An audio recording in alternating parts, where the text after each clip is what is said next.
Bear cub, grown up with a human baby. What happened next put everyone in tears. Let us know where you're watching from. If you love my content, consider supporting it with a super thanks. Also, don't forget to like and subscribe. It'll help us to remain in touch with amazing people like you. The small cottage at the edge of Whispering Pines Forest stood peaceful in the early morning light. Raindrops from last night's thunderstorm still clung to the window panes, glistening like tiny jewels in the first rays of dawn. Inside, Lily Morgan gently rocked her 6-month-old daughter, Emma, humming a soft lullaby as the baby's eyes fluttered with sleep. Her husband, Jacob, moved quietly around the kitchen, preparing breakfast while casting loving glances at his family. "Did she sleep through the storm?" Jacob asked, setting a steaming mug of coffee on the table. "Barely stirred," Lily replied, brushing a wisp of blonde hair from Emma's forehead. "Unlike someone who jumped at every thunderclap." She threw a teasing smile at her husband. Jacob chuckled. "I was concerned about the roof leaking, that's all." Their quiet morning routine was interrupted by a strange sound from the garden. Not quite a whimper, not quite a growl. Jacob's brow furrowed as he moved to the window, peering out into their rain-soaked yard. "Lily," he whispered, his voice tight with concern. "Come, look at this." Lily joined him at the window, Emma still cradled in her arms. There, huddled beneath their oak tree, was a small, trembling ball of brown fur. The bear cub couldn't have been more than a few months old, soaked to the bone and looking utterly lost. "Poor thing must have been separated from its mother in the storm," Jacob said, his eyes scanning the tree line for any sign of an adult bear. Emma, now awake, let out a delighted gurgle as she spotted the bear cub. She stretched her tiny arms toward the window, her blue eyes wide with fascination. "Jacob, we can't just leave it out there," Lily said, her maternal instincts extending beyond her own child. "It won't survive on its own." Jacob ran a hand through his dark hair, conflicted. "Lily, it's a wild animal. Its mother could be nearby, and we don't want to get between a mama bear and her cub." As if to challenge his caution, the cub crawled closer to the house, leaving wet paw prints on the flagstone path. It stopped at the bottom step, lifted its head, and let out a pitiful cry that seemed to pierce straight through to Lily's heart. "We'll look for its mother," Lily insisted, "but for now it needs shelter and food." Her tone left no room for argument. Jacob sighed, knowing he couldn't deny his wife when she set her mind to something. "I'll get some towels and call the wildlife service." He opened the back door slowly, expecting the cub to dart away. Instead, it stumbled toward him on unsteady legs. Jacob froze, unsure what to do, but the cub simply collapsed at his feet, too exhausted and hungry to be afraid. Lily laid Emma on her play blanket in the living room and came to help Jacob with the cub. Together, they wrapped it in warm towels and placed it near the fireplace. Emma watched from her blanket, cooing and reaching toward their unusual guest. "Keep her back," Jacob warned, as Lily prepared a mixture of warm milk and honey, the best they could offer until they knew what to feed a bear cub. But Emma was persistent.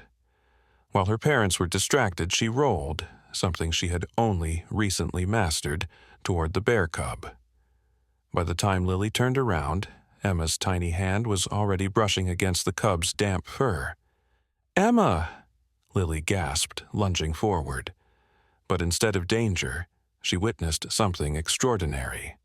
The bear cub, still shivering, gently nuzzled Emma's hand. Emma giggled, a sound like silver bells, and the cub's ears perked up in response.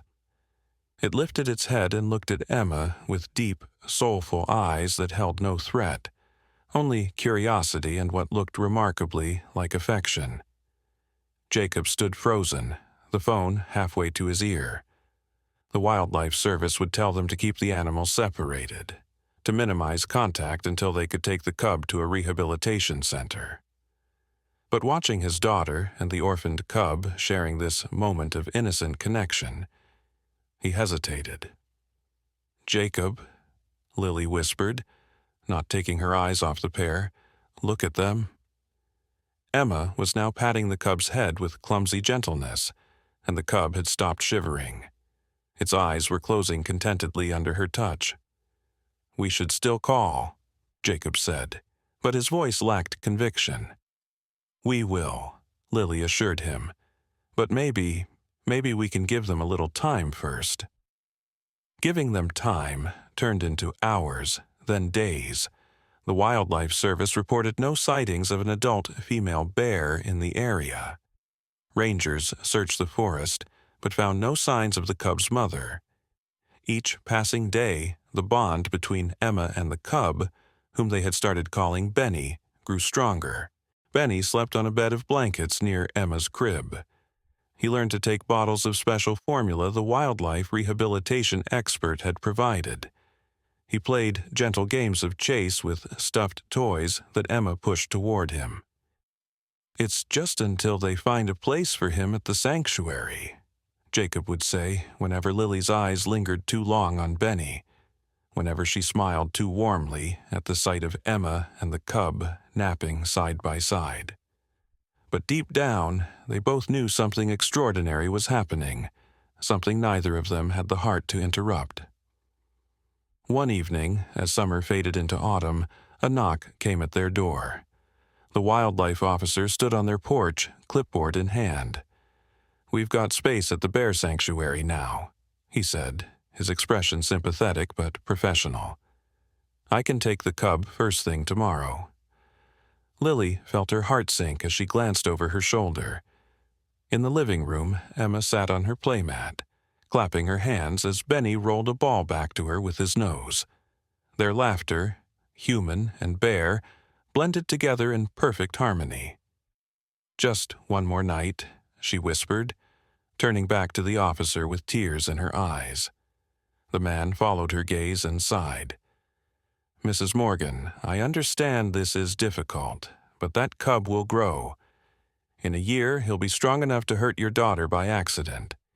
In 2 years..." He didn't finish the sentence. He didn't need to. "We know," Jacob said, placing a supportive hand on Lily's shoulder. "We always knew this day would come." That night, Lily and Jacob took turns sitting in the rocking chair, watching Emma and Benny sleep. The cub was curved protectively around the baby, his fur rising and falling with each breath. Emma's tiny hand rested on his paw. "Are we doing the right thing?" Lily asked, as the first light of dawn crept through the window. Jacob didn't answer immediately. When he did, his voice was rough with emotion. "I don't know if it's right, but it's necessary." But when the wildlife officer arrived that morning, something unexpected happened. As he approached the house, a commotion erupted from the forest edge. Birds scattered from the trees, and smaller animals darted for cover. Then she appeared, a large female bear, her fur the same rich brown as Benny's. She stood at the tree line, her eyes fixed on the cottage, her powerful body tense but not threatening. "Nobody move," the officer whispered, slowly reaching for his tranquilizer gun. Benny, sensing the presence, rushed to the window. He stood on his hind legs, paws pressed against the glass, and let out a series of soft grunts. The mother bear took a step forward, then another. "She's come for her cub," Lily realized, her heart breaking and healing all at once. The wildlife officer confirmed her suspicion. Bears have incredible maternal instincts. She must have been searching for him all this time. They watched in awe as the mother bear approached the house, caution in every step but determination in her eyes. "We have to let him go," Jacob said softly. Lily nodded, tears streaming down her face. She lifted Emma, who was watching the scene with wide, uncomprehending eyes. "Say goodbye to Benny, sweetheart." The wildlife officer carefully created a safe distance before opening the door. Benny hesitated at the threshold, looking back at the family who had cared for him, at the baby who had become his unlikely friend. Emma waved her tiny hand. "Ba-ba," she said, her first word. Benny took one last look before bounding across the yard to his mother. The reunion was gentle, nuzzles and soft sounds that needed no translation. Together, the bears retreated to the forest, stopping once at the edge of the trees. The mother bear turned, meeting Lily's eyes for a moment that seemed to stretch into eternity. Then they were gone, swallowed by the ancient forest. Emma cried that night, and the night after.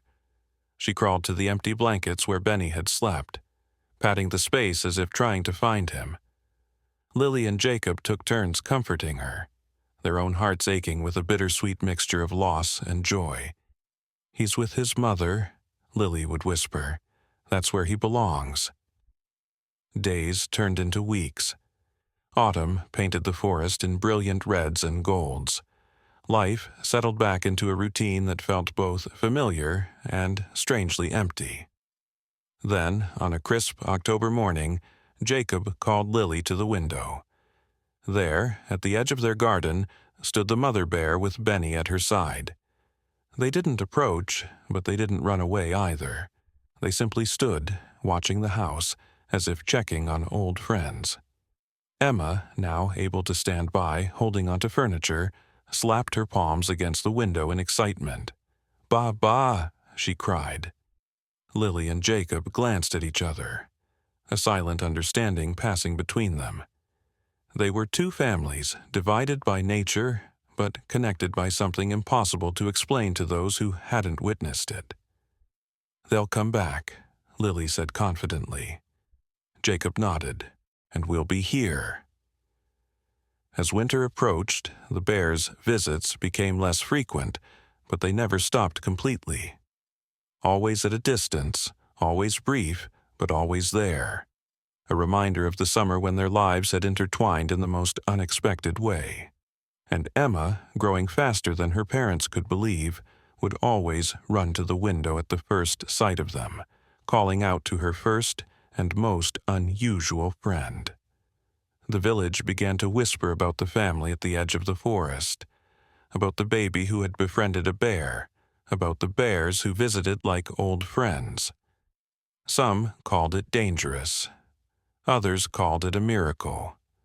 Lily and Jacob simply called it love, the kind that transcends words, that defies explanation, that changes everyone it touches. And this was just the beginning of their story. As Emma grew from a babbling toddler into a curious 4-year-old, the visits from Benny and his mother became a cherished part of their lives. Each appearance was like a special holiday, unpredictable but always celebrated. Sometimes they would come weekly, other times a month might pass without a sighting. But Emma never lost faith that her bear friends would return. The Morgans had expanded their cottage, adding a spacious sunroom that faced the forest. Here, Emma would spend hours drawing pictures of bears, telling stories about Benny's adventures in the woods, and watching for any movement at the tree line. Her bedroom walls were covered with her artwork, crayon sketches of a little girl and a bear playing together beneath a smiling sun. "Do you think Benny remembers playing with me?" Emma asked one evening as Lily tucked her into bed. Her golden curls splayed across the pillow, framing her thoughtful face. "I'm sure he does, sweetheart," Lily replied, smoothing the quilt. "Some bonds can't be forgotten." Jacob, standing in the doorway, added, "That's why they keep coming back to visit." But as time passed, the dynamic of these visits began to change. Benny was growing rapidly, no longer the small, vulnerable cub they had rescued, but a young bear with increasing strength and size. His mother remained cautious, but Benny would sometimes venture closer to the house than she did, his nose lifting to catch Emma's scent on the breeze. One spring morning, as wildflowers dotted the meadow between the cottage and the forest, Emma sat on the sunroom floor, coloring a new picture. Jacob was in the kitchen preparing lunch, and Lily was hanging laundry in the backyard when she spotted them, Benny and his mother emerging from the trees. "Emma," she called softly through the open window, not wanting to startle the bears. "Look who's here." Emma scrambled to the window, her face lighting up. "Benny!" she squealed, pressing her palms against the glass. What happened next would forever change the course of their unusual relationship. While his mother hesitated at the forest edge, Benny ambled directly toward the house with purposeful strides. He was nearly the size of a large dog now, his muscles developing beneath his thick coat. Lily tensed, uncertain of his intentions. The wildlife officer's warnings echoed in her mind.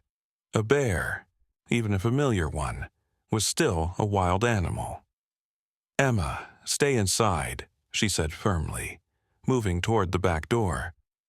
But Emma had already darted past her, the screen door banging shut as she raced across the yard toward her old friend. "Benny, you came back." "Emma!" Lily's heart leaped to her throat. She broke into a run, calling for Jacob. Benny stopped, rising onto his hind legs as Emma approached, a posture that would terrify most people. The young bear stood nearly 5 feet tall now, dwarfing the little girl who fearlessly ran toward him. Time seemed to slow. Lily saw Jacob burst through the door behind her, heard his shout of alarm. The mother bear made a grunting sound from the tree line, her body tense but not charging. And Emma, sweet Emma, skidded to a halt just feet away from Benny, her little hands outstretched in greeting. "Hi, Benny," she said, as casually as if addressing a schoolmate. "I missed you." Benny dropped to all fours, and for one terrible moment Lily thought he might charge. Instead, he lowered his head and gently, so gently, pressed his nose against Emma's palm, the same way he had when they were both babies. The gesture was so deliberate, so careful, that Lily's panic gave way to awe. Jacob reached them, scooping Emma into his arms. "That's enough, Emma," he said, his voice trembling slightly. "Bears need their space." Emma looked confused. "But Benny's my friend." "He's getting bigger now," Jacob explained, backing away slowly. "We need to be more careful." Benny watched them retreat, making no move to follow. His mother called to him with a low grunt, and after a moment's hesitation he returned to her side. Together, they melted back into the forest. That night, after Emma was asleep, Lily and Jacob had a serious conversation. "We need to set clearer boundaries," Jacob insisted, pacing the kitchen. Today was too close. If Benny had felt threatened or playful. "But he didn't," Lily interrupted. "Did you see how gentle he was? How careful? He remembers her, Jacob. That doesn't matter. He's a wild animal growing stronger every day." Jacob ran his hands through his hair in frustration. What happens when he's fully grown? When he weighs 400 pounds and could kill with a single swipe? Lily had no answer. She understood her husband's fears, shared them, even, but she had also witnessed something profound that morning, something that defied conventional wisdom about wild animals. Their discussion was interrupted by a knock at the door. It was unusual to have visitors this late, especially given their remote location. Jacob opened the door to find Sheriff Alan Mercer on their porch, his expression grave. "Evening, Jacob," he said, nodding to Lily. "Sorry to disturb you folks so late, but we've got a situation I thought you should know about." He explained that poachers had been spotted in the regional forest. 2 bears had been killed already, a sow and her yearling cub, for their gallbladders, a prized commodity in certain black markets. "I know about your unusual neighbors," the sheriff said carefully. "Thought you might want to keep an eye out. Maybe try to discourage them from coming around for a while, for their own safety." After he left, Lily and Jacob stood in silent concern. The thought of Benny and his mother falling victim to poachers was unbearable. "We have to warn them somehow," Lily said finally. Jacob looked at her incredulously. "Warn them? Lily, they're bears. We can't exactly have a conversation with them." "No, but we can keep the poachers away from this part of the forest." Her mind was already working on a plan. "We could put up signs, increase our presence, make it too risky for anyone to hunt near our property." It was a start, but both knew it might not be enough. The next day, they explained the situation to Emma in terms she could understand. Bad people were hurting animals in the forest, and they needed to help protect Benny and his mother by keeping them away from danger. Emma's brow furrowed with concern. But how will they know to stay away from the bad people? "That's a good question," Jacob admitted. "Bears are smart, but they don't understand human dangers the way we do." Emma thought for a moment, then brightened. "I could make them a map, with all the safe places marked." Her parents exchanged glances, touched by her innocence but aware of its impracticality. Still, they helped her create a colorful map of the forest, marking their cottage with a big green circle for safe and other areas with red X's for danger. It was an exercise in making Emma feel helpful rather than a real solution, but it comforted her. What they didn't expect was Emma's determination to deliver her map personally. 3 days later, Lily was folding laundry when she realized the house was too quiet. "Emma," she called, setting down the basket. "Emma, where are you?"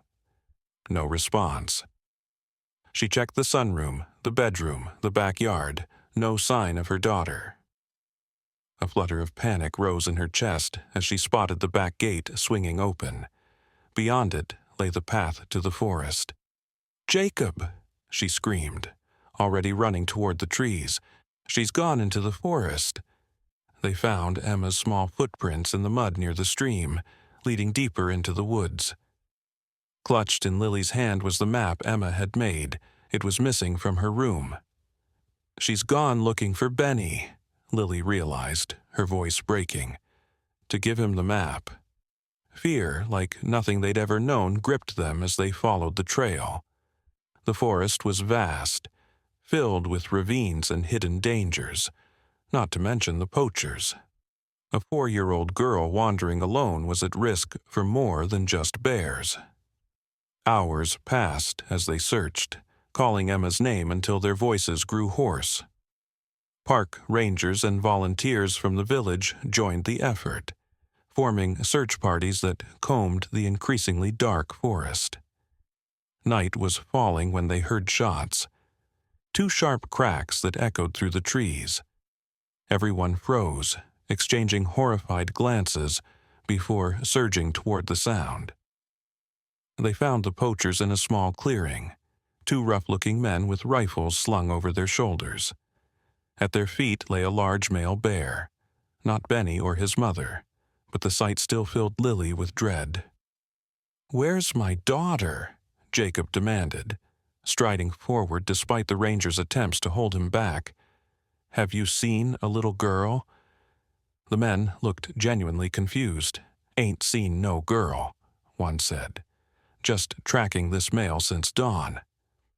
While the rangers detained the poachers, the search continued with renewed urgency. Flashlights cut through the darkness. Voices called Emma's name. Lily felt as though her heart might shatter from fear. Then, just when hope was beginning to fade, a familiar sound reached them. A low, rumbling growl followed by a child's giggle. "This way," Lily gasped, breaking into a run. They crashed through the underbrush into another small clearing. There, beneath the spreading branches of an ancient oak tree, sat Emma, completely unharmed and apparently delighted. Beside her, protective and alert, stood Benny's mother, and curled around Emma like a living fur blanket was Benny himself. "Mommy! Daddy! Look!" Emma called cheerfully, seemingly oblivious to the hours of terror she had caused.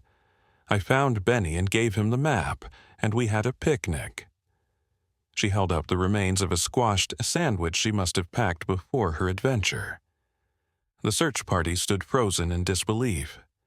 The mother bear rose to her full height, positioning herself between the humans and the unlikely pair. She made no aggressive moves, but her message was clear. The child was under her protection. "It's okay," Lily said softly, to both the bear and the armed rangers. "They won't hurt her. They've been watching over her." Slowly, cautiously, Lily and Jacob approached. The mother bear watched them warily but allowed them to come closer.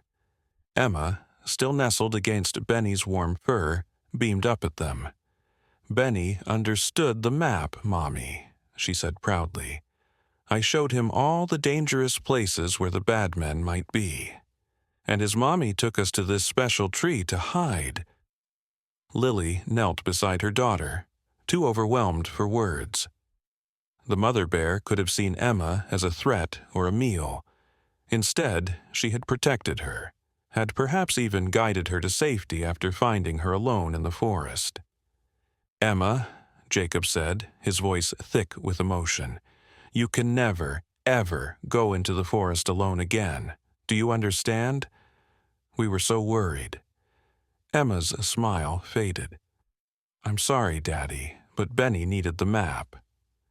As the rangers escorted the family home, Lily couldn't shake the image of Emma curled trustingly against the young bear, protected by his mother. Conventional wisdom said it shouldn't be possible, that wild bears should never be trusted with a human child. Yet there was no denying what they had witnessed.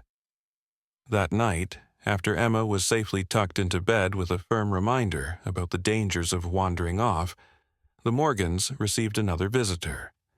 Dr. Elena Vasquez, a wildlife biologist specializing in bear behavior, had been called in by the rangers. "What you've described is extraordinary," she said, sipping the tea Lily had offered. "Black bears aren't known to adopt or protect human children. In fact, quite the opposite. We know it sounds impossible," Jacob acknowledged, "if we hadn't seen it ourselves." Dr. Vasquez leaned forward, her expression intense. "Yet your daughter spent hours alone with these bears, and they not only didn't harm her, but actively protected her from potential threats." She shook her head in wonder. "I've studied bears for 20 years, and I've never heard of anything like it." "So, what do we do now?" Lily asked. "The poachers are still out there, and Emma—" She trailed off, unsure how to articulate her conflicted feelings. "I'd like to study this relationship, Doctor," Vasquez said. "With your permission, of course.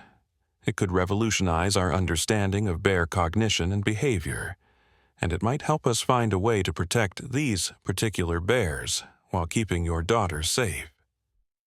The Morgans exchanged glances. They had always known their situation was unusual, but they hadn't considered its scientific implications.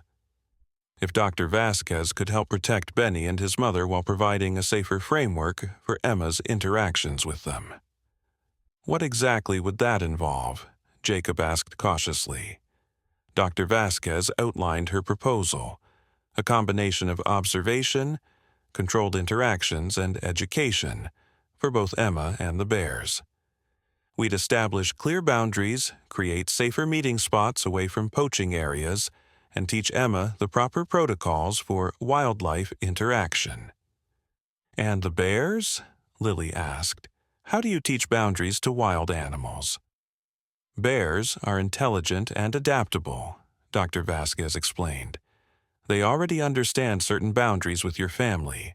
We'll work with that foundation." She paused, then added more gently, "The alternative would be to relocate them far from here, for everyone's safety." The thought of Benny being taken away again, this time permanently, was devastating to consider. After discussing it privately, the Morgans agreed to Dr. Vasquez's study, with strict conditions to prioritize everyone's safety. What they couldn't have anticipated was how this decision would transform not just their lives, but their entire community. Word spread quickly about the little girl who had been protected by bears, about the unusual study being conducted in their forest. Some villagers were skeptical, even fearful. Others were fascinated. Word spread quickly about the little girl who had been protected by bears, about the unusual study being conducted in their forest. Some villagers were skeptical, even fearful. Others were fascinated. A few, like Sheriff Mercer, became unexpected allies in protecting both the bears and the integrity of Dr. Vasquez's work. Through careful observation and documented interactions, a remarkable picture began to emerge. Benny and his mother weren't just tolerating Emma, they had formed what appeared to be genuine attachments to her. Dr. Vasquez's cameras captured moments of play, of gentle touching, of what could only be described as communication between species that should have been natural enemies. "It's unprecedented, Doctor," Vasquez told them after reviewing months of footage. "The vocalizations, the body language, they've developed their own system of interaction. And the mother bear is actively teaching Benny how to modulate his strength around Emma." As spring turned to summer, Emma's 5th birthday approached. She had only one request for her celebration: "I want Benny to come to my party." Under Dr. Vasquez's supervision, they prepared a special area at the forest edge, close enough to the house for the human guests to observe from a safe distance, but with enough open space for the bears to feel secure. They set out bear-friendly treats alongside the birthday cake, and hung colorful streamers from the lower branches of the trees. No one knew if the bears would actually appear for such an unusual event. Emma insisted they would, with the unshakable faith of a child who believed in magic and impossible friendships. The morning of the birthday party dawned bright and clear.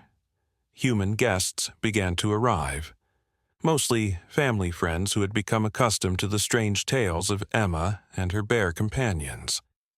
They gathered on the back porch, a safe distance from the forest edge celebration space as instructed by Dr. Vasquez. Emma, dressed in her favorite blue party dress with bears embroidered along the hem, a special gift from Lily, sat on a blanket in the designated area, arranging and rearranging her stuffed animals as if preparing them to meet their real-life counterparts. Hours passed. The human celebration continued on the porch with cake and games and presents. But Emma remained at her station, her faith unwavering despite the growing concern on the adults' faces. "Should one of us go get her?" Jacob's mother whispered, watching her granddaughter sitting alone at the forest edge. "This isn't healthy, having her wait all day for wild animals." Lily shook her head. "Just give her a little longer." As the afternoon shadows lengthened, Emma's shoulders finally slumped. She gathered her stuffed animals, her expression crestfallen, and turned toward the house. That's when they heard it, a familiar huffing sound from the trees. Everyone froze as Benny emerged from the forest, now nearly the size of his mother, who followed close behind him. They approached cautiously, noses lifted to scent the air filled with unfamiliar humans. Emma's face lit up like the sun breaking through clouds. "You came!" she cried, dropping her toys and rushing to greet them. Dr. Vasquez moved quickly but calmly, positioning herself where she could intervene if necessary. But her concern proved unfounded.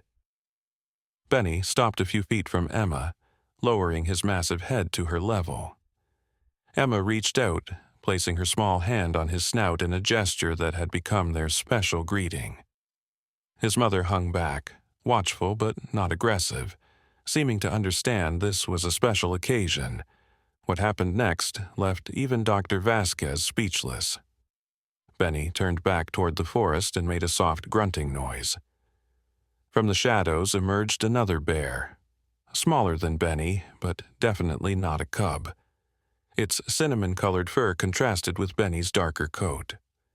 "He brought a friend to my party," Emma said, delighted. Dr. Vasquez's voice was tense but controlled. "That's a young female, about 2 years old, not related to them." She kept her tranquilizer gun ready, unprepared for this development.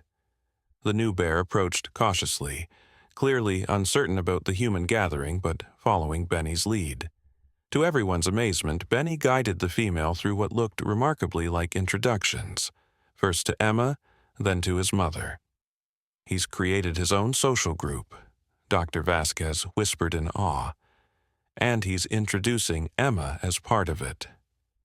The birthday party continued with 3 bear guests of honor observing from the forest edge.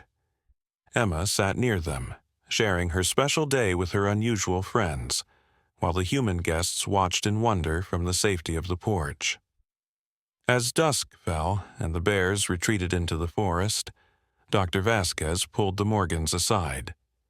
"What we're witnessing is extraordinary," she said, her voice charged with academic excitement. "Bears aren't typically social beyond family units.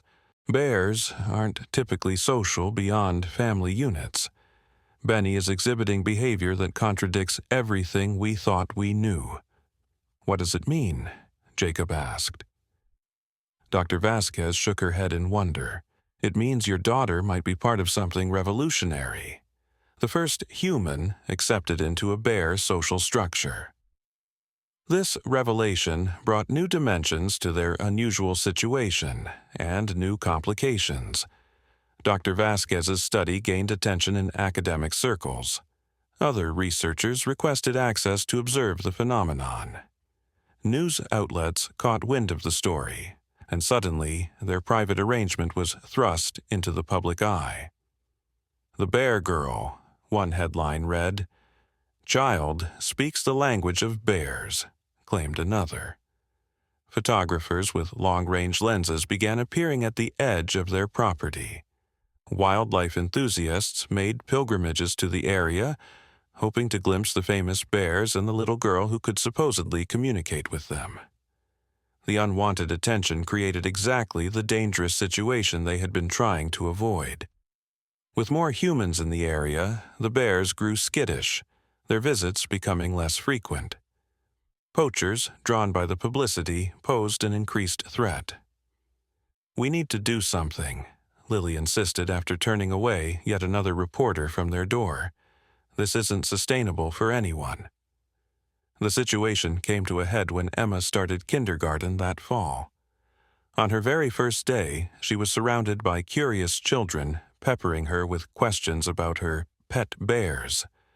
Some children were fascinated, others were cruel, calling her Bear Girl in mocking tones or pretending to be scared of her. By the end of the week, Emma was in tears, begging not to return to school. "The kids say I'm weird," she sobbed into Lily's shoulder. "They say bears eat people and I'm making up stories." Jacob and Lily exchanged helpless glances over their daughter's head. They had always known this unusual relationship would create challenges, but they hadn't anticipated how it might isolate Emma from her peers. That weekend, Emma disappeared into the sunroom with her crayons and papers. When she emerged hours later, she handed her parents a carefully drawn picture. It showed their family, Lily, Jacob, and Emma, standing beside Benny, his mother, and the new female bear. Above them all, Emma had written in wobbly letters, "My 2 families."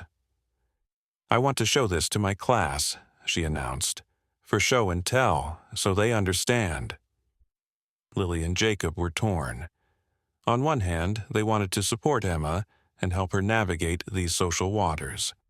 On the other, they worried about encouraging more attention that could endanger the bears. Dr. Vasquez offered a solution.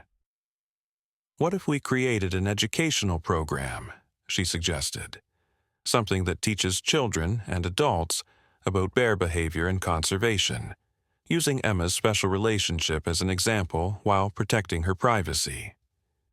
The idea took root and blossomed into something larger than any of them had anticipated. With Dr. Vasquez's guidance and the support of local conservation groups, they developed the Bear Connection, an educational initiative that started in Emma's kindergarten class and eventually expanded throughout the region. Through age-appropriate materials, children learned about bear habitats, behaviors, and the importance of conservation. Emma's story, presented anonymously as a child who formed a special bond with a bear family, became a teaching tool rather than a spectacle. The program had an unexpected effect on the community. As understanding replaced fear, locals became invested in protecting their bears. Volunteer patrols monitored the forest for poachers. Fence signs went up, warning against approaching wildlife. The media frenzy gradually subsided as access was restricted, and the story lost its novelty. For Emma, the change was profound. Instead of being the weird bear girl, she became a respected expert, helping her classmates understand the animals she loved. Her teacher, Miss Patterson, invited her to help with special lessons about wildlife, validating her unique knowledge. But the greatest change occurred during the first heavy snowfall of winter, when Emma was running a fever and confined to bed, miserable at missing the first sledding day of the season. Lily brought her soup and medicine, then paused by the window, startled by movement in the snowy yard. There, trudging through the knee-deep snow, came Benny, now a magnificent young adult bear. In his mouth, he carried something that made Lily gasp, a pine cone nearly the size of a football, decorated with frozen berries and twigs. He placed it carefully on the back step, then looked directly at the window where Emma's room was located. After a moment of stillness, he lumbered back toward the forest, leaving large paw prints in the pristine snow. "Emma," Lily called softly, helping her daughter to the window. "Someone brought you a get-well gift." Emma's pale face brightened at the sight of the decorated pine cone. "It's a forest present," she said with absolute certainty. "Benny knows I'm sick." Jacob carefully retrieved the pine cone, bringing it to Emma's bedside after making sure it was free of pests. She cradled it like a treasure, her fever-flushed cheeks regaining some healthy color. "How did he know you were sick?" Jacob asked, partly skeptical, partly wondering. Emma shrugged, as if the answer were obvious. "Because we're connected, Daddy, like Dr. Elena says. We understand each other." That night, after Emma had fallen asleep with the pine cone beside her pillow, Lily found Jacob at the kitchen table, deep in thought. "What is it?" she asked, placing a gentle hand on his shoulder. "I'm wondering where this all leads," he admitted. "Emma is growing up with an attachment to wild bears. What happens when she's a teenager, when she goes to college, when we're old?" He looked up at his wife, genuine concern in his eyes. "Bears live 20 to 30 years in the wild. Benny could be part of her life for decades." Lily sat beside him, taking his hand. "I don't have those answers. I'm not sure anyone does. But I do know that whatever happens, this connection has already changed her, changed all of us, for the better." Jacob squeezed her hand. "I just hope it doesn't prevent her from having a normal life." "Normal is overrated," Lily replied with a small smile. "Our daughter speaks bear. She's never going to be ordinary, Jacob. And maybe that's exactly as it should be." Outside, snow continued to fall, covering Benny's tracks as he made his way back to his winter den, where his mother and the female bear, now his mate, waited.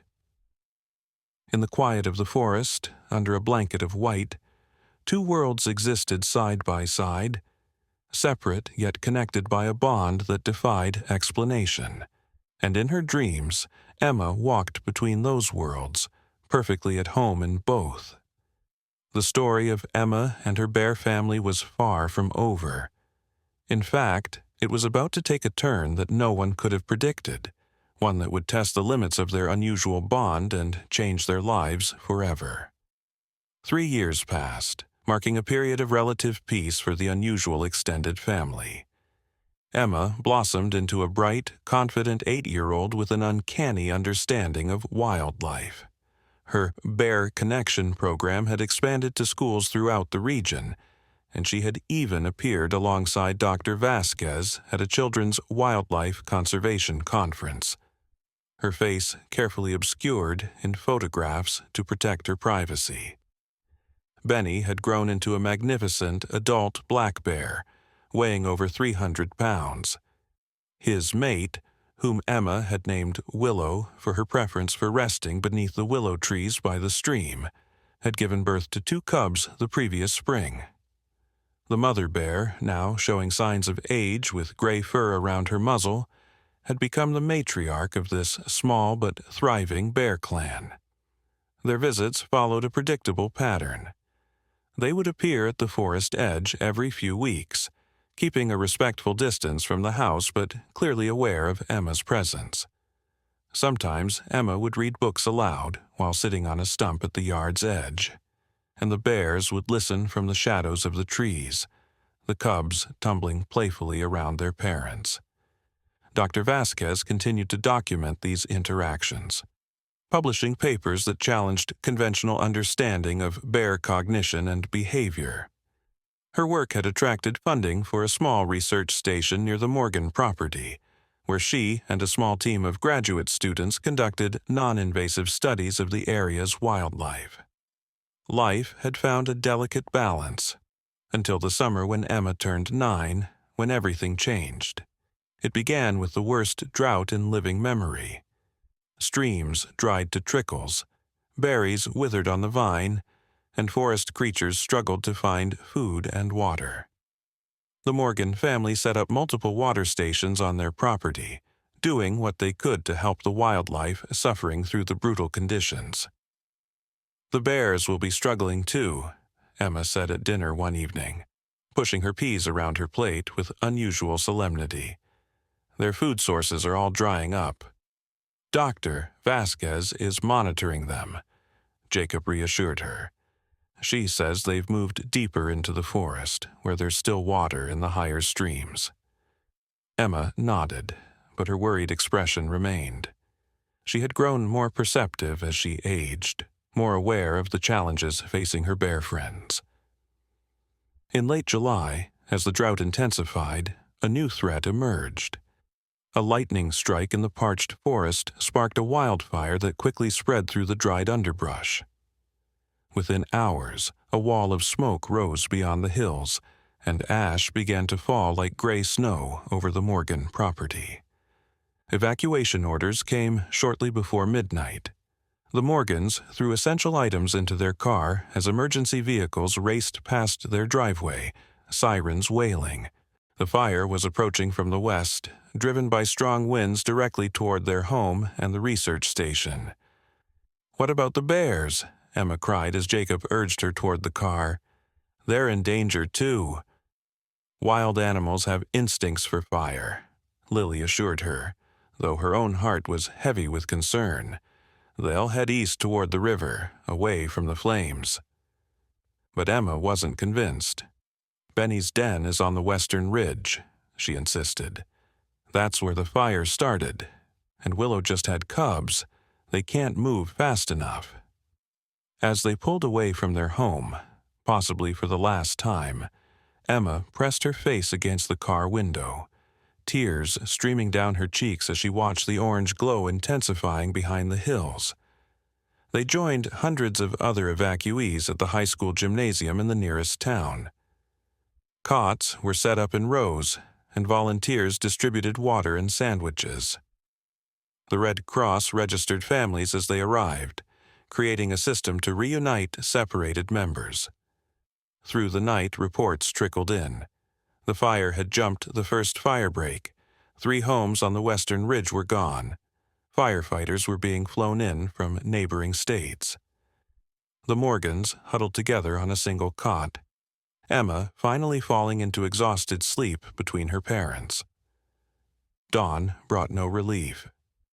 The fire had grown exponentially overnight, and new evacuation zones were being established as it advanced. The smell of smoke permeated everything, even inside the gymnasium with its doors and windows sealed. "I need to call Dr. Vasquez," Lily said, stepping outside to use her cell phone in the crowded, noisy space. When she returned, her expression was grave. "The research station is gone," she told Jacob quietly, making sure Emma couldn't hear. They evacuated with their data and equipment, but they had to leave everything else. "And the bears?" Jacob asked. Lily shook her head. "No sign of them. The fire came through that area fast." For 3 days they existed in limbo along with hundreds of other displaced families.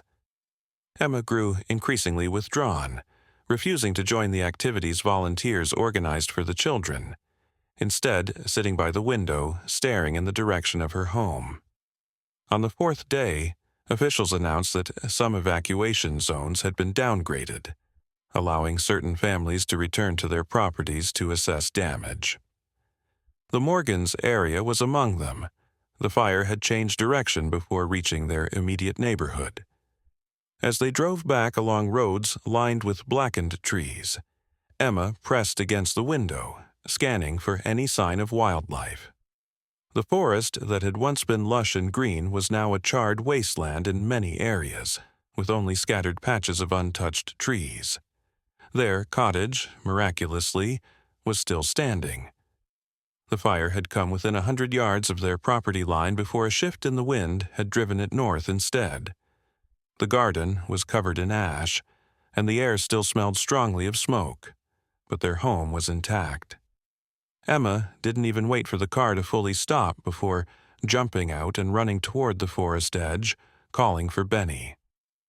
Jacob caught up with her quickly, gripping her shoulder. "Emma, stop," he said firmly. "It's not safe. There could be hot spots still or damaged trees ready to fall." "But Benny might be hurt," she cried, trying to pull away. "Dr. Vasquez and the Forest Service are already checking for injured wildlife," Lily explained as she joined them. "The best thing we can do is stay out of their way and let them work."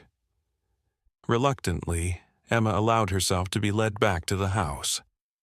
As they cleaned up the ash and checked for damage, she moved mechanically, her mind clearly elsewhere. That night, she barely touched her dinner and went to bed early without complaint, unusual behavior for their typically spirited daughter. Shortly after midnight, Lily woke with a start. Something had triggered her maternal instinct. A sound, perhaps, or just a feeling. She slipped out of bed and went to check on Emma. The bed was empty. Heart racing, Lily searched the house, then woke Jacob.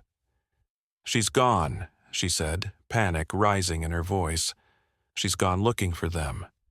"She couldn't have," Jacob protested, even as he pulled on his boots.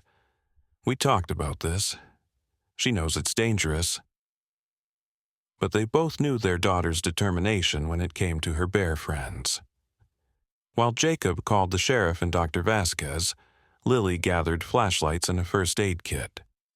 Within 30 minutes, a search party had assembled. Dr. Vasquez and her team, Sheriff Mercer and 2 deputies and several neighbors who had also returned to their homes. "She'll have headed for the Western Ridge," Dr. Vasquez said with certainty. "That's where Benny's winter den was located, and she was worried about the cubs." The Western Ridge was among the worst hit areas. The landscape transformed into an alien terrain of blackened trees and ash-covered ground. Walking through it felt like traversing the surface of the moon, with flashlight beams cutting through lingering smoke. "Emma!" They called her name until their voices grew hoarse, the sound absorbed by the deadened landscape. It was Doctor. Vasquez, who spotted the first paw print. A clear bear track in a patch of mud created by water dropped by firefighting helicopters. "It's fresh," she said, kneeling to examine it. "And it's from an adult male black bear." "Benny," Lily whispered, hope and fear tangling in her chest. They followed the tracks through the eerie, charred landscape. The bear prints led them deeper into the burned forest, past fallen trees and still smoking stumps. The devastation was heartbreaking. Wildlife habitats destroyed. Ancient trees reduced to blackened skeletons against the night sky. "The tracks are getting fresher," Dr. Vasquez said after nearly an hour of careful tracking. "And look, there are smaller prints now, too." She was right. Alongside the large adult prints were smaller tracks. A second adult bear and what appeared to be cub prints. "Willow and the cubs," Lily breathed. "They survived." Hope surged through the search party. If the bears had made it through the fire, perhaps Emma had found them. Perhaps she was safe. The tracks led them to a small ravine that had somehow been spared the worst of the blaze. A narrow stream still trickled at its bottom, and patches of green remained among the surrounding devastation. It was a pocket of life in the midst of destruction. Sheriff Mercer raised his hand for silence, then pointed. There, beside the stream, was Emma. Filthy with soot, her nightgown torn and her hair tangled, but unmistakably alive. She was kneeling beside something, her small form hunched over in concentration. "Emma!" Lily called, relief flooding her voice. Emma looked up, startled. "Mom, Dad, over here, Benny's hurt." As they scrambled down the ravine, the full scene came into view. Benny lay on his side by the water, his massive form unnaturally still. One of his paws was badly burned, and patches of his fur were singed away, revealing raw skin beneath. Nearby, Willow watched warily, her cubs huddled against her, their round eyes reflecting the flashlight beams. "I found them trying to reach the water," Emma explained as her parents embraced her, tears streaming down their faces. "Benny was protecting them from the fire, but he got hurt. He can't walk right." Dr. Vasquez approached cautiously, her experienced gaze assessing the injured bear. "Third-degree burns on his right forepaw," she reported. "Some singing along his flank, possible smoke inhalation." She looked at Emma with newfound respect. "You led him to water. Good thinking." "I didn't lead him," Emma said simply. "He knew where to go. I just helped." What happened next would be debated in wildlife biology circles for years to come. Benny, despite his injuries and natural instinct to avoid humans when vulnerable, allowed Dr. Vasquez to approach and examine him. He watched her with pained but trusting eyes, occasionally glancing at Emma as if for reassurance. "He needs medical attention," Dr. Vasquez said finally. "Burns like these will become infected without treatment." "Can you help him here?" Jacob asked, still holding Emma tightly. Dr. Vasquez shook her head. "We need to get him to a wildlife medical facility. But moving a wild bear of this size..." She trailed off, the challenges evident. "He'll go where Emma goes," Lily said with sudden certainty. "He trusts her." It was a desperate plan born of desperate circumstances. With the Forest Service's emergency wildlife transport still hours away, and Benny's condition deteriorating, they decided to try something unprecedented. Emma would guide Benny to walk the mile back to the road where they could meet the transport. "It's too dangerous," Sheriff Mercer protested. "That bear is injured and in pain. Wild animals are most unpredictable when they're hurting." "Benny's not just a wild animal," Emma insisted, her young voice steady with conviction. "He's my friend, and he needs our help." Against all conventional wisdom, they proceeded with the plan. Emma walked slightly ahead of Benny, encouraging him with soft words and occasional backward glances. The injured bear followed, limping heavily but determined, with Willow and the cubs trailing at a distance. The humans formed a wide circle around this unusual procession, flashlights illuminating the safest path through the treacherous terrain. Progress was agonizingly slow. Benny would stop frequently, his breathing labored, his injured paw held clear of the ground. Each time, Emma would wait patiently, sometimes returning to speak to him in low tones before leading onward again. "What is she saying to him?" one of the deputies whispered in awe. "I'm not sure she's really talking to him," Dr. Vasquez replied, watching the scene with professional fascination.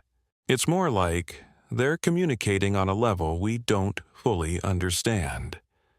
After what seemed an eternity, they reached the road where the wildlife transport waited, a specially equipped truck with a bear-sized cage reinforced for safety. Now came the greatest challenge, convincing an injured wild bear to enter a cage.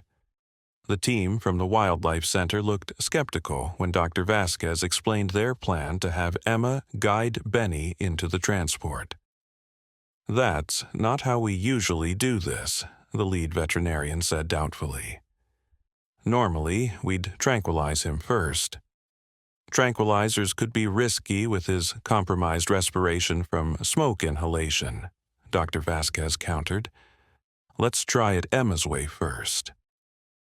With the transport ramp lowered and the cage door open, Emma approached Benny once more. The gathering of humans, wildlife experts, Forest Service personnel, police, and family watched in tense silence as the 9-year-old girl stood eye to eye with the massive bear. "You need to go with these people now," she told him, her voice carrying clearly in the night air. "They'll make your paw better. I promise I'll come see you." Benny looked at the transport, then back at Emma. He seemed to understand the choice before him: trust these unknown humans and their confining cage, or remain in the forest with his injuries worsening. Slowly, painfully, he limped up the ramp and into the cage. A collective gasp rose from the onlookers. Not a single wildlife expert present had ever seen anything like it. The cage door was secured, and preparations made for departure.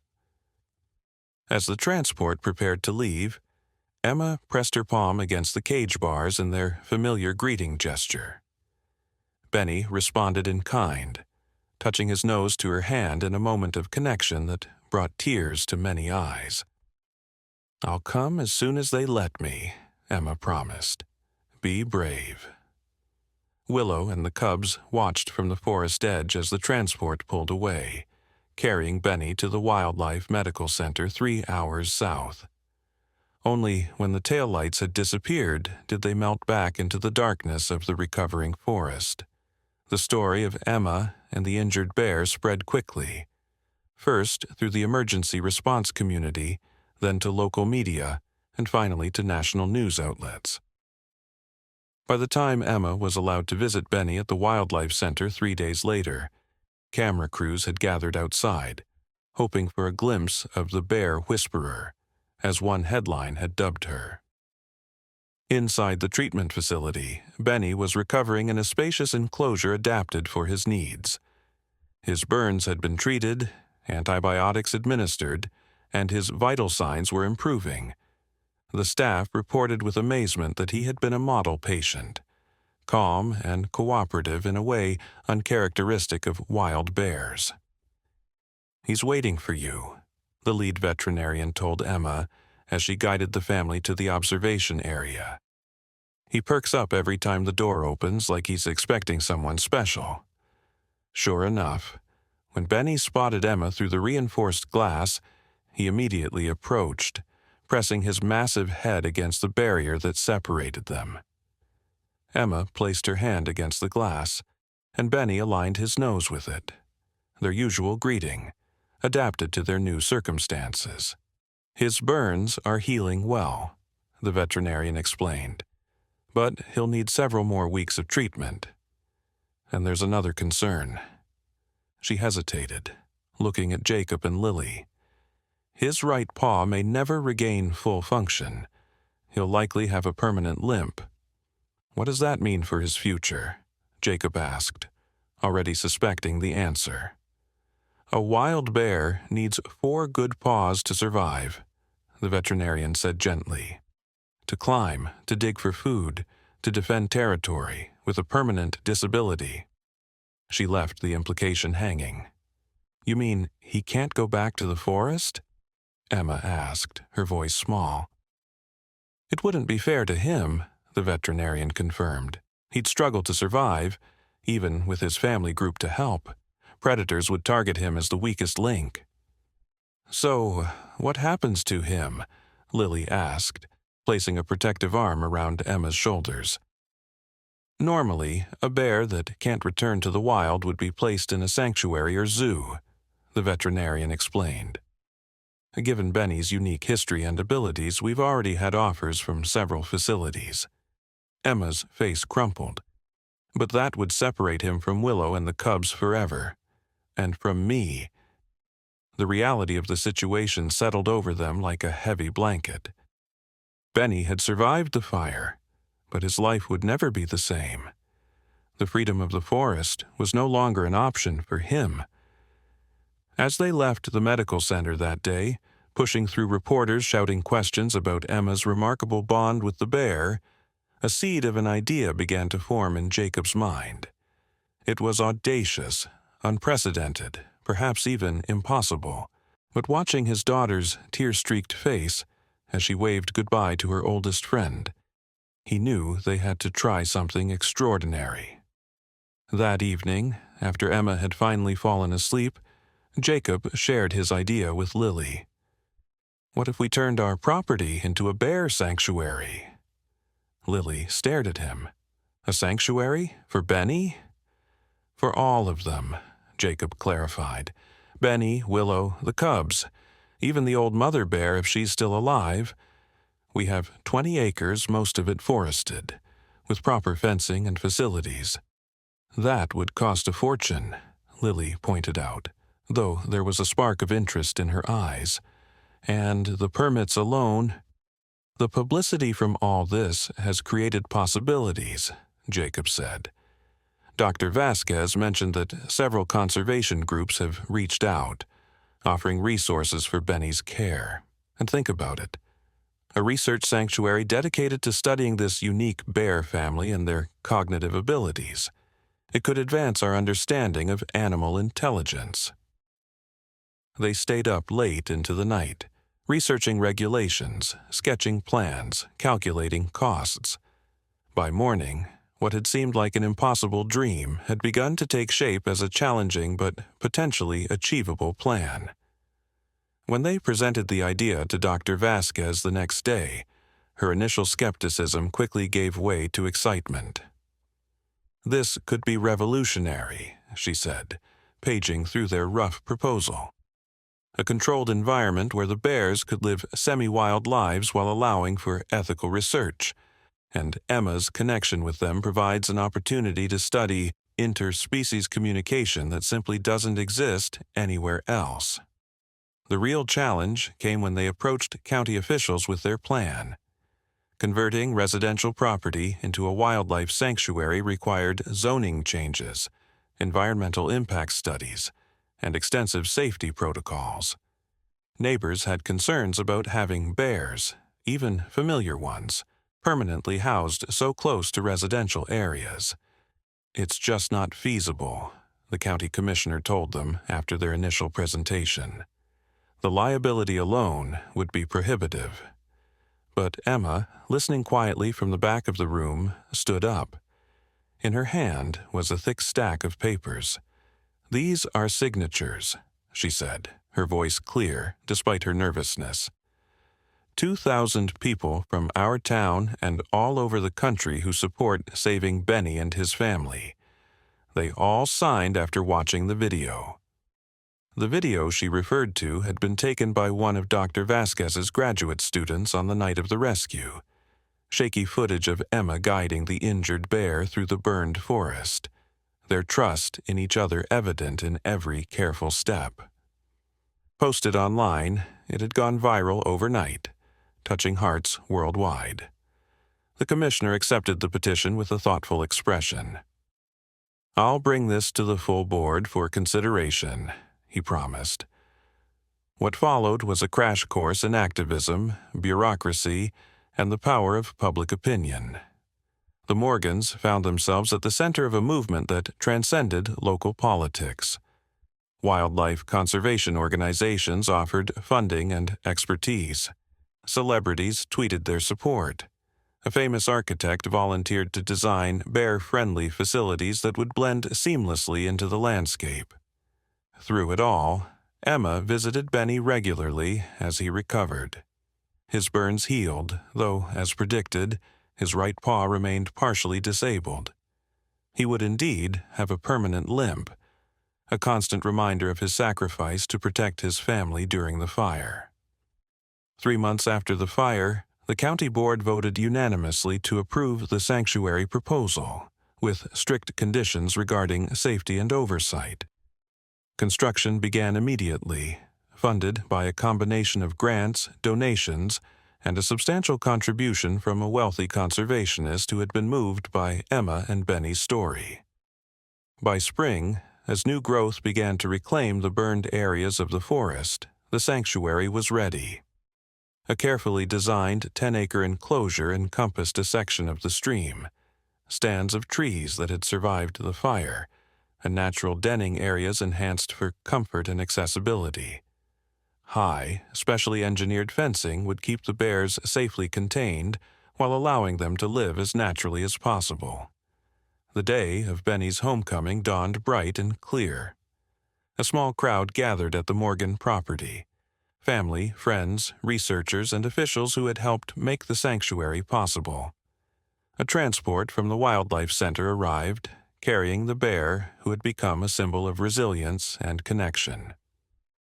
Emma waited at the gate of the newly constructed sanctuary area, her parents beside her. When the transport door opened and Benny emerged, blinking in the sunlight, a hush fell over the gathering. The bear had fully grown during his months of treatment. A magnificent animal despite his limp, he surveyed his surroundings cautiously, nostrils flaring as he processed the familiar sense of home. Then his gaze found Emma, and everything else seemed to fade away. He moved toward her with purpose, his distinctive gait neither diminishing his power nor his grace. Emma stepped forward to meet him, ignoring the murmured concerns of the wildlife handlers. Their reunion brought tears to many eyes. Benny lowered his massive head to Emma's level, and she placed her palm gently against his nose, their special greeting, performed hundreds of times over the years. For a moment, they simply regarded each other, girl and bear, connected by a bond that defied explanation. Then Emma turned and led Benny through the gate into his new home, neither fully wild nor truly captive, but somewhere in between. A place created just for him and his unusual family. The true surprise came that evening. As dusk fell and the visitors departed, movement at the forest edge caught Lily's attention. There, at the boundary where wild forest met sanctuary fence, stood Willow with her cubs, now yearlings nearly half her size. Beside her was the aging mother bear, her muzzle now almost entirely gray, but her posture still strong and dignified. They had returned, drawn by some instinct or memory to the place where Benny had been taken. The family watched in wonder as Benny approached the fence from the inside, meeting his family at the barrier that now separated them. What happened next was both heartbreaking and affirming. Willow paced the perimeter, clearly distressed by the fence between her and her mate. The cubs, sensing their mother's agitation, grew restless. The reunion should have been joyous, but the barrier made it bittersweet. "They want to be together," Emma said, her voice thick with emotion, all of them. Jacob and Lily exchanged glances, a silent conversation passing between them. They had built the sanctuary for Benny, thinking his family would continue their lives in the wild. But now, faced with the reality of this bear family's bonds, they understood that their plan was incomplete. "Dr. Vasquez," Jacob called to the researcher, who was documenting the interaction. "How difficult would it be to expand the sanctuary and bring Willow and the others in?" Dr. Vasquez considered the question thoughtfully. Capturing wild bears is challenging and potentially traumatic for them. But in this case, she gestured to where Willow was still pacing, unwilling to leave despite her natural caution around humans. They might come willingly, for Benny's sake. Over the next week, they prepared for an unprecedented attempt, the voluntary relocation of wild bears into the sanctuary. The gate was prepared, a corridor of temporary fencing created to guide the bears safely from forest to sanctuary if they chose to enter. Emma spent hours with Benny near the fence line, allowing Willow and the others to grow accustomed to the sanctuary's scents and sounds. "It has to be their choice," Dr. Vasquez insisted. "Forced relocation would destroy the trust we've built." On a moonlit night in late spring, with only the Morgan family and Dr. Vasquez present to minimize stress on the bears, they opened the gate. Benny positioned himself just inside the sanctuary, while Emma stood at a safe distance, watching with bated breath. Hours passed with no movement from the forest. Midnight came and went. Emma refused to leave her vigil, though her eyes grew heavy with exhaustion.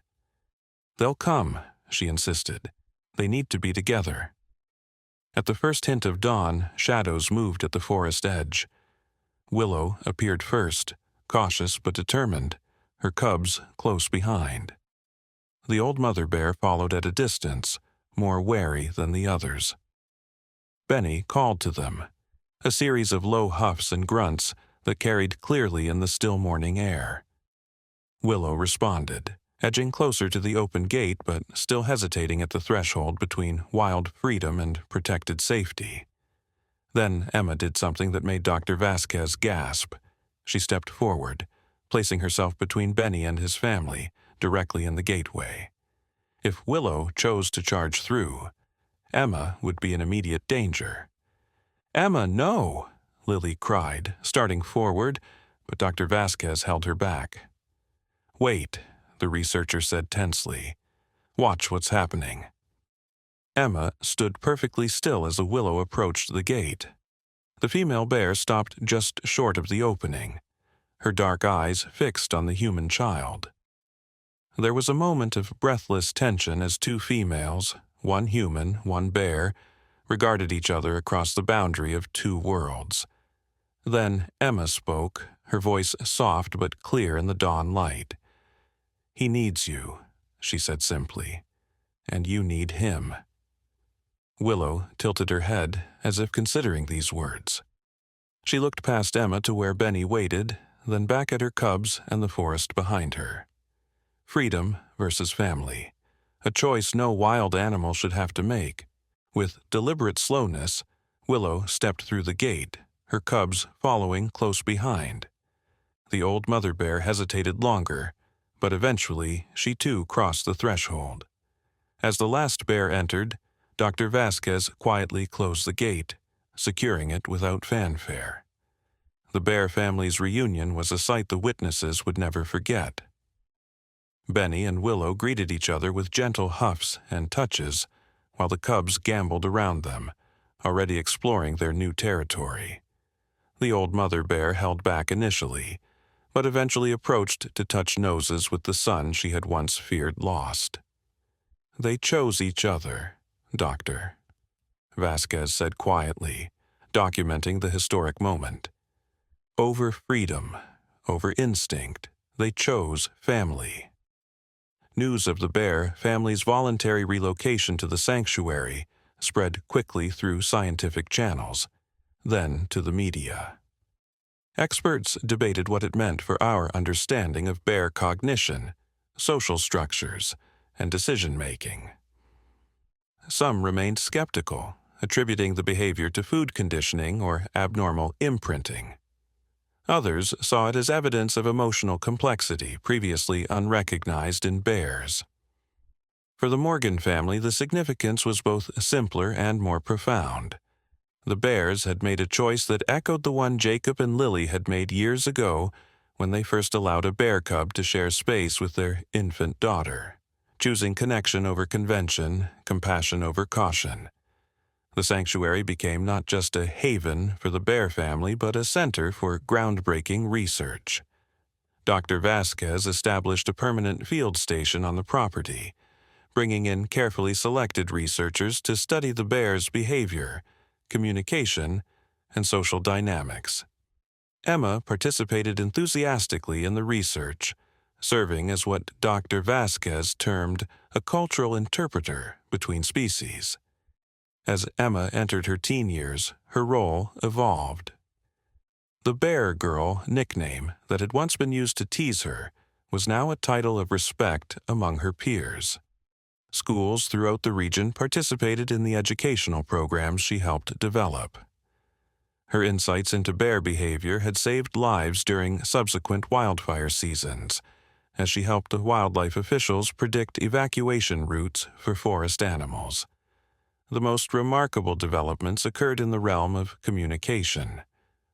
Working with linguists and animal cognition experts, Emma and Dr. Vasquez began mapping what appeared to be a rudimentary language system used by the bears, a combination of vocalizations, body postures, and contextual cues that conveyed specific meanings. It's not language as we typically define it, Dr. Vasquez explained during a presentation at a prestigious scientific conference where 14-year-old Emma was a featured speaker. But it is a complex communication system with consistent patterns and apparent intentionality. Emma demonstrated by producing a series of sounds that mimicked bear vocalizations. On the video screen behind her, footage showed Benny responding to these sounds by performing specific actions, moving to particular locations, retrieving objects, or alerting the other bears. "I didn't teach him these associations," Emma explained to the rapt audience. "We discovered them together through years of interaction. Bears already have these communication capabilities. Humans just haven't been listening properly." The sanctuary's success led to an unexpected development when Emma was 15. A young male bear, unrelated to their group, began appearing at the perimeter fence. He showed no fear of humans and seemed particularly interested in the female cubs, now approaching maturity. "He's courting them," Dr. Vasquez observed with academic interest. This raises fascinating questions about how bears select mates and form new family groups. The arrival of this outsider bear, whom Emma named Ranger for his habit of patrolling the fence line, presented a new dilemma. Introducing an unknown male into the sanctuary could disrupt the established group dynamics. Leaving him outside could lead to stress for the maturing female cubs who showed equal interest in the newcomer. "This is how it would happen in the wild," Jacob noted as they observed Ranger making another circuit of the fence. Young females would meet males from outside their family group. The decision was complex, balancing natural bear behavior against the artificial constraints of the sanctuary. After much discussion and observation, they decided to create an adjacent enclosure for Ranger, with a controlled access point between the two areas that could be opened when appropriate. To everyone's surprise, it was Benny who ultimately determined how this new arrangement would work. After initial posturing and territorial displays through the fence, the older male seemed to accept Ranger's presence. When the connecting gate was finally opened, Benny escorted his now mature daughters to meet the young male, maintaining a watchful presence during the interaction but not preventing it. "He's facilitating the introduction, Doctor," Vasquez marveled, documenting the behavior. This level of social complexity in bears is unprecedented in scientific literature. One of Benny's daughters eventually chose to spend more time in Ranger's enclosure, eventually staying there permanently. The sanctuary expanded again to accommodate the new pair, creating a connected but separate territory for what researchers started calling the second generation. These developments coincided with changes in Emma's own life. As college approached, she faced difficult choices about her future. Universities across the country had expressed interest in the girl who had revolutionized understanding of bear cognition, offering scholarships for studies in wildlife biology, animal behavior, or conservation. "I don't know if I can leave them," she confessed to her parents one evening, sitting on the observation deck overlooking the sanctuary where the bears were preparing for their winter semi-hibernation. "They've been part of my life since before I can remember." "The bears or the research?" Jacob asked gently. Emma considered the question. "Both, I guess. This work is important. We're just beginning to understand what they're capable of, how they think and feel and communicate. But also..." She watched as Benny approached the observation area, acknowledging her presence with a familiar motion before continuing his evening routine. "They're family. Family doesn't have to mean staying in one place forever," Lily reminded her. "You can go explore the world, learn new things, and bring that knowledge back. The bears will be here." Dr. Vasquez had offered a compromise. Emma could attend the nearby state university while maintaining her connection to the sanctuary research. It was a practical solution that would allow her to pursue higher education without completely severing her ties to the bear family. But as her senior year of high school progressed, Emma found herself increasingly drawn to wider questions of animal cognition and conservation. Her experiences with the bears had opened her eyes to the broader issues facing wildlife in a changing world. "I think," she said finally, on the night after receiving acceptance letters from multiple universities, "that what Benny taught me about family can apply to all of us. He showed me that family can expand and change and grow in unexpected ways. Maybe it's time for me to do the same." Her decision to attend a prestigious university across the country was met with mixed emotions from everyone, including, it seemed, the bears. During her last weeks at home, Benny and the others spent more time near the observation areas when she was present, as if sensing the impending separation. On the day before her departure, Emma spent hours at the sanctuary, moving from one observation point to another as the bears followed her progress. It was Willow who approached her at the fence that evening, the female who had once been so cautious around humans now comfortable enough to accept a gentle touch through the barrier. "Take care of him," Emma whispered, tears tracking down her cheeks. "I'll be back." The video call feature on her laptop became Emma's lifeline to the sanctuary during her freshman year. Her parents would carry the computer around the observation points, allowing her to see the bears in their daily activities. Dr. Vasquez kept her involved in the ongoing research, sending data for Emma to analyze and including her name on the papers they published. But college brought new perspectives and opportunities. Emma found herself drawn to comparative cognition, the study of intelligence and awareness across species. Her unique experience with the bears made her contributions to class discussions invaluable, and she soon became involved in research projects studying other intelligent species, from dolphins to elephants. "The communication patterns we're observing in elephants have similarities to what we documented with Benny's family," she told her parents excitedly during one video call. "It's like there are universal elements to how intelligent social species express themselves." During her sophomore year, Emma was offered an opportunity to join a research expedition studying marine mammal communication in Alaska.